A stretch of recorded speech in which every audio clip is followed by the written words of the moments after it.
Être homosexuel et entrer au paradis. Bien sûr. Oui, je pense. Tout être humain qui vient à Dieu a droit au paradis si le Seigneur en décide ainsi. L'homosexualité est un péché. La Bible, oui, dit que c'est un péché dans la pratique de l'homosexualité. Non, l'homosexualité n'est pas un péché, c'est juste pas un choix. L'islam, s'il y a jugement, il doit y avoir, ce sera un jugement uniquement que sur une certaine pratique. C'est vrai que quand on regarde la Bible, elle en parle de manière plutôt sévère. Mais moi, je pense que c'est là où il faut justement comprendre que l'humanité évolue. Pour moi, l'homosexualité n'est pas un péché. Si on reste dans la logique de la spiritualité africaine, on ne va pas parler en termes de péché, mais cependant, on va parler d'actes immoraux, d'actes contre nature. Alors, dans ce sens, on peut dire que oui, l'homosexualité n'est pas un bon acte, c'est contre nature. Et donc, nous, on condamne ça fermement dans notre spiritualité africaine, parce que cela ne reflète pas notre image ni notre identité. La femme est inférieure à l'homme. Pas du tout. La femme est l'égale de l'homme. Pour la religion musulmane, on considère que la place de l'homme est égale à la place de la femme, qui est égale à la place de l'être humain dans la création de Dieu. Par contre, il peut y avoir des règles spécifiques. Pas du tout. Nous avons une égale dignité devant Dieu.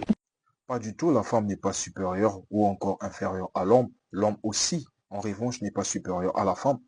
Les deux sont des humains, ils sont égaux. Cependant, il y a certains principes et règles qui diffèrent leur position sociale. Je dirais quoi à ceux qui ne croient pas en Dieu? Que j'espère qu'ils ont découvert ou qu'ils découvriront leur propre chemin. On n'a pas besoin de se ressembler pour se respecter, on n'a pas besoin de tous croire à la même chose. Je les aime, je les respecte, ils me posent pas de problème de toute façon.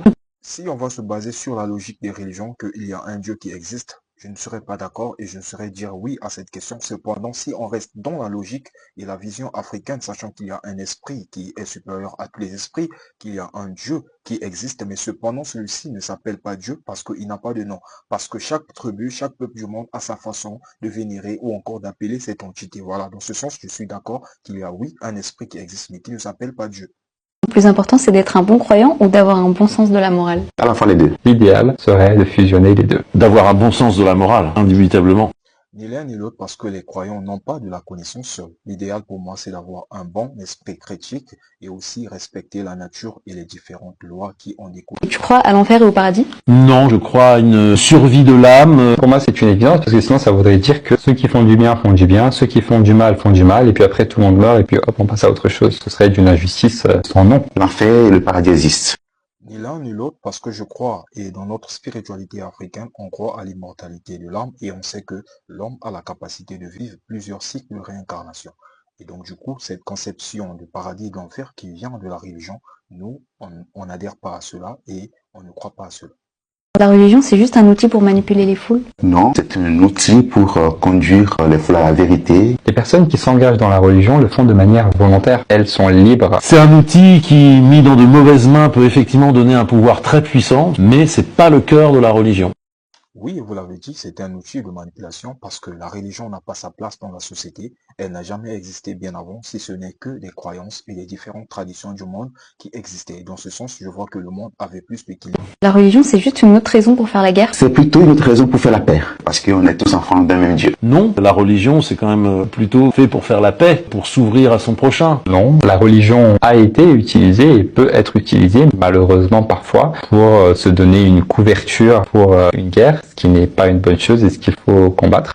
Effectivement, la religion, c'est une autre façon de faire la guerre. On peut bien voir ce que la religion a causé dans plusieurs pays dans le monde. Ces divisions dans plusieurs familles, ces divisions dans plusieurs peuples. Et donc oui, on peut dire que la religion est une autre façon de faire la guerre. La religion a causé plus de morts qu'elle n'a sauvé de vies. La religion est faite déjà pour sauver des vies, sauf que elle est composée d'hommes et de femmes qui peuvent prendre des chemins assez contradictoires par rapport à ce que nous demande la religion. Non, c'est faux. Regardez le nombre de croyants et de croyantes qu'il y a de par le monde et regardez toutes les valeurs que portent ces personnes-là. Je pense que c'est plus une instrumentalisation d'hommes politiques qui utilisent la violence que le fait des religions. La religion n'a jamais sauvé personne.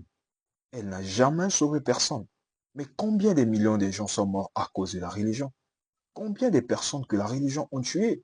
Combien de taux de criminalité existent dans le monde, mais que la religion est derrière, est impliquée directement dans ça? Et on va dire que la religion a déjà sauvé une vie, ne serait-ce qu'une seule vie. La religion n'a jamais sauvé. Ça n'existe pas.